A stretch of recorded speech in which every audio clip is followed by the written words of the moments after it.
If you look at the world right now, everyone is like a fucking zombie. And that's because they're slaves to their nature. They're slaves to the way they were raised. And they're slaves to the algorithm. And people are still asleep. So I have a lot of like concepts and ideas of, our world and about people like us. And I have a theory, right? And this theory is 100% original from me. I never heard this from anywhere. I never heard anyone speak about this. But I have a theory that proves that we live in the Matrix and the simulation. But it's not exactly the Matrix from the movie. It's still the same concept of we are in a simulation, but we are in an organic simulation. And I'll give you an example, right? So, all of us have unique algorithms programmed to our personality. I have an algorithm. Cinekit has an algorithm. Fox has an algorithm. Everyone has a unique algorithm, right? So how do we get this algorithm, right? This algorithm is broken up into 3 parts. It's broken up into nature, nurture, and your consciousness. Right? So nature is like, you're obviously born into a human body. So you obviously have human needs. You gotta eat, you gotta take a shit, you gotta like breed and make new babies, right? That's nature, right? That's an part of the algorithm, right? So that's 1 out of the 3. Nurture is the one like how you were raised, right? If you got your ass beat a lot when you were a kid, or did you have to struggle, or are you a trust fund baby? Like, what's the deal, right? Like, that's nurture. So that also equates into your algorithm. So we got nature, we got nurture. The third one is interesting. The third one is consciousness. Your consciousness comes from another place, right? It's your soul. Your soul has its own algorithm. And your soul is carrying memories and knowledge and feelings from past lives, right? Like, obviously, I believe in past lives, obviously, I study Buddhism. The Egyptians believe in past lives. Even in the Old Testament of Christianity. If you look at the Old Testament of Christianity, Christians actually did believe in reincarnation. But that's a separate topic, right? So back to this whole thing about everyone having their own unique algorithm and how it's made out of 3 parts. Nature, nurture, and your subconscious. Right? And sometimes in some cases, like, one can overpower the overall of your algorithm. Like, if you come up in a really fucked up place, like, you really have to fight for your survival, like, the nurture part is going to be like really strong. So that part of the algorithm is going to like make you decide what you're going to think about, what you're going to do. Right? A lot of times when we want to do something, we think our choice is free. But it's not. And this is me going back to the Matrix movies, right? And how in the second movie, Neo talked to the Oracle and the Oracle told him, you already made the choice. What are you going to do? All you have to do right now is understand why you made the choice. You know what I mean? So sometimes when you think you're going to do something and it's your choice, it's not. The choice that you made was made by the algorithm, which is made out of these 3 things: nature, nurture, and consciousness. So sometimes one thing will dominate the other, right? And besides the fact that everyone have their own unique algorithm and how like a lot of choices that they make, a lot of the ways that they think it's original, it's not, right? They were meant to think that way. They were meant to go to this place. They were meant to do this thing, right? We are all also living in a world that is filled with other algorithms. So your environment or your surroundings or the world around you is a separate algorithm. So you are an algorithm within an algorithm. You're fucking living in the Matrix, right? I'll give you one example, right? So let me like just paint a scene for you, like, so you get an idea of what I'm talking about. So, you wake up in the morning, you just decide to head out, and you pass by, a McDonald's, right? And this is really early in the morning, and you see an old guy sitting outside McDonald's, and he's having, McDonald's burger, right? He's had that burger his entire life. He loves it, right? What made him choose to eat there, right? And then we go back to the algorithm. He grew up in a country that had McDonald's ever since he was born, right? So he grew up with that shit, right? He's acquired a taste for it. He has done it enough times that habit has been ingrained in his programming, right? So he is actually there because of an algorithm. The algorithm of his nature and his nurture. Maybe part of his consciousness wants to be there, right? And when you ask people sometimes like, hey, why are you eating here? And they're like, because I'm hungry. That's nature. Why did you choose to eat here? Oh, that's because I grew up with McDonald's. I love to eat burgers for my breakfast. That's nurture, right? What if that same guy was born in Afghanistan, right? Where there's no fucking McDonald's. And what they have for breakfast is a complete different thing. He wouldn't have the same algorithm because his nature and nurture are different. What he would only have that is similar is his consciousness, right? Because like I said, the consciousness comes from like an older place. The consciousness comes from like past lives on like your from wherever, right? You came from, your soul is not new. Your soul came from somewhere. So whenever you decide to do anything in life, sometimes it helps to stop and think about like, oh wow, this is my algorithm.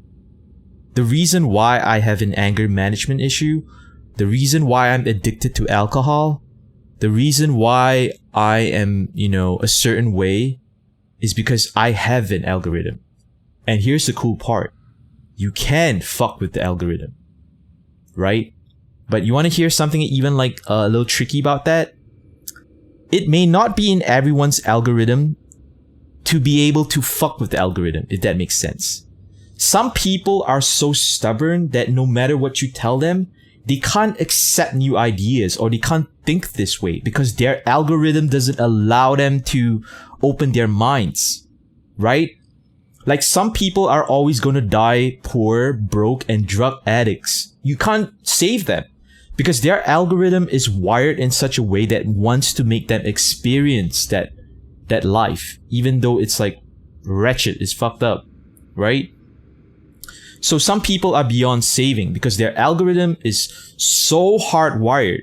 And I believe everyone has an algorithm, right? When you go outside and you see people walking the streets and you just kind of like narrow your vision to one person, right? This person is going to this place. He's going to eat that. He's going to talk to that person. He's going to go about his day. Why? Right? It's not by his choice. He already made that choice, right?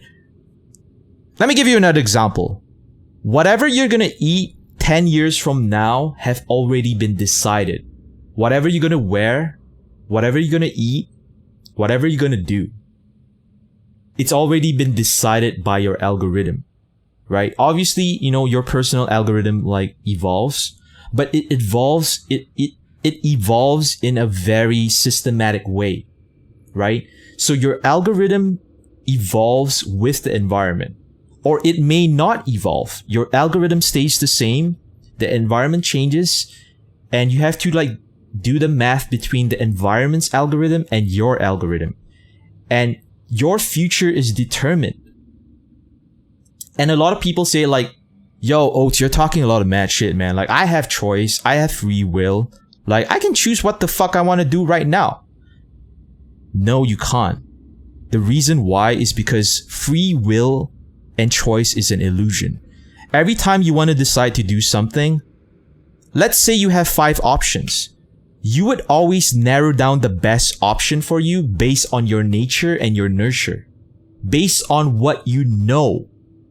So if what you know your entire life is a certain thing, your algorithm is already fixed. You can't change your algorithm. It's tough to change your algorithm. So I'm gonna give you like one secret to break the algorithm. And keep in mind, this is 100% my thesis. I'm a fucking genius. Nobody's been talking about this shit, right? Let me take a drink. So, there's a way to hack into the algorithm, right? And this way has been practiced by civilizations for thousands of years. And you might have practiced it by accident. You might not know you have. Have you guys heard of fasting? You know, like not eating for a period of time. Have you guys heard of you know, things like Vipassana? So Vipassana is a practice where someone decides not to speak for a period of time. And I'm sure you guys probably heard, like, some monks take a vow of silence. You know, and I used to talk a lot of shit about monks that, you know, they don't get pussy. Like, they have, like, abstinence. And I used to be like, the fuck? Why are they going against their nature? And keep in mind, doing abstinence or fasting or like trying to deprive yourself in some way is trying to hack your nature and nurture, right? Because once you're able to hack that, you have more access to your subconscious. That's why when you look at a lot of religions, they have like a period of time where you're not supposed to eat, right? You're supposed to fast. And a lot of times people say like they become more mentally aware. They become more conscious, right? And, you know, there are other practices like, you know, obviously you don't drink for a period of time, or you eat fish only on Fridays, or, you know, you would do certain things, right? And all those things are actually there to secretly hack your algorithm, right? So I used to make fun of a lot of spiritual shit, man. Like, what the fuck? Why do we have to meditate? What is the act of meditation? Meditation is the act of trying not to think about anything. It's sitting still for a set period of time, focusing on your breath, and not allowing any thoughts to come in. Why? That's because you're trying to hack your nature and nurture. You're trying to reset the system. You're trying not to fall prey to your biological needs, right? And the more you do that, you know, from time to time, you practice stoicism. Like what I did was I went on a sober couple of months. I decided not to touch whiskey, and no matter how hard it was, because I am an alcoholic, it really changed the way I think. And I really do feel like if you look at the world right now, everyone is like a fucking zombie. And that's because they're slaves to their nature. They're slaves to the way they were raised. And they're slaves to the algorithm. And people are still asleep because they don't tap into their consciousness to affect their overall algorithm. And that's why we live in a matrix, right? We live in a simulated world that has systems to keep us in place, that people will like die to defend the system. But the idea is recognizing that you have an algorithm, and a lot of choices that you make are not your own. Whatever you choose to eat, wherever you choose to go, whatever you choose to say at this very moment, it's an algorithm that makes you unique, but it also keeps you trapped. The way you think, basically, of who you are or the people around you or whatever thought that comes into your head is a system of the algorithm. So whatever you think about yourself, whatever you think about others, and how you want to hack the system, and you want to realize that if you want something better in life, maybe your current algorithm right now is not set up to get you the thing that you want. And you got to try to hack your algorithm. You got to try to like find out like what is making you the way you are. Was it the way you were raised? Is it your environment? And it's all little algorithms here and there. Oh, and here's another thing. So I do believe in the theory of reincarnation, because I feel that we are not given only one chance in this lifetime. We are given multiple chances.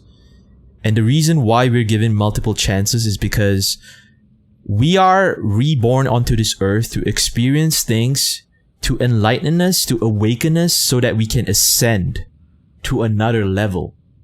That's when you go to another level in the Matrix. And you realize that this world that we live in is only stage 1. The Egyptians believed that what we're living right now is only stage 1. We have to ascend to stage 2. That means like once you become awakened, enlightened, you won't be reborn again. Brody says, are there sources to meditation like books or YouTube videos, like the monk way of thinking, I mean?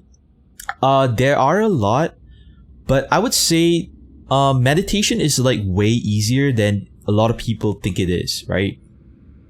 So what is meditation is trying to get your mind to quieten down, right? Like you don't want your mind like thinking of too many things.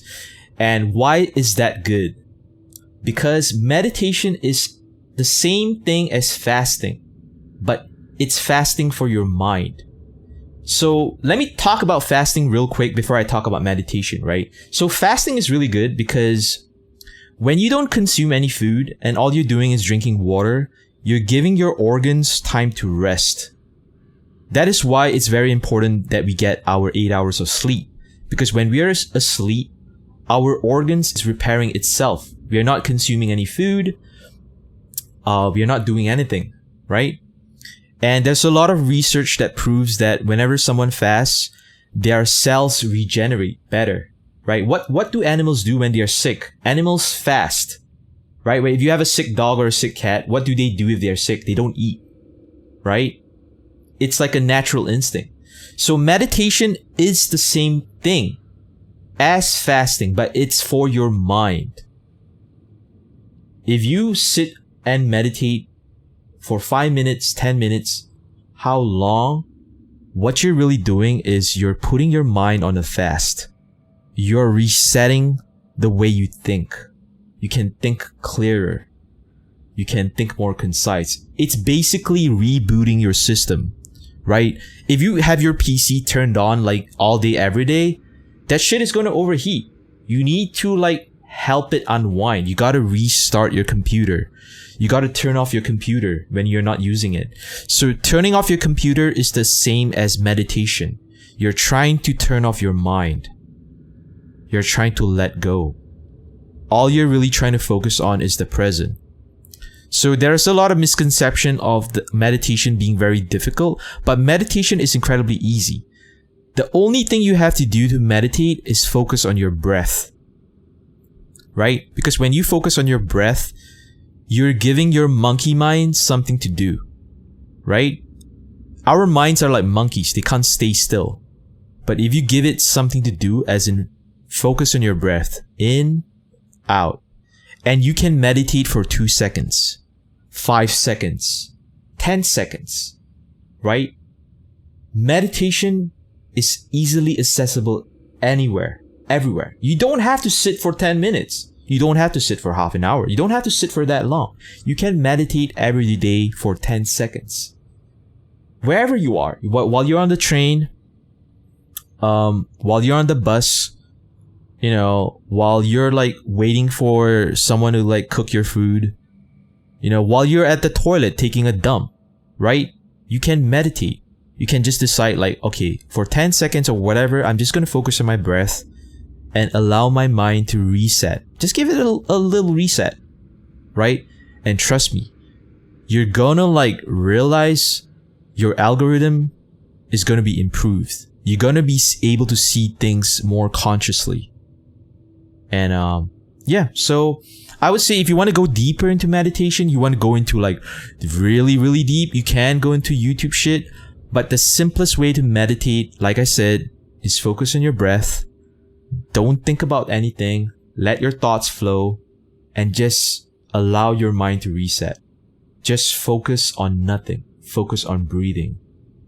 And that's how you meditate.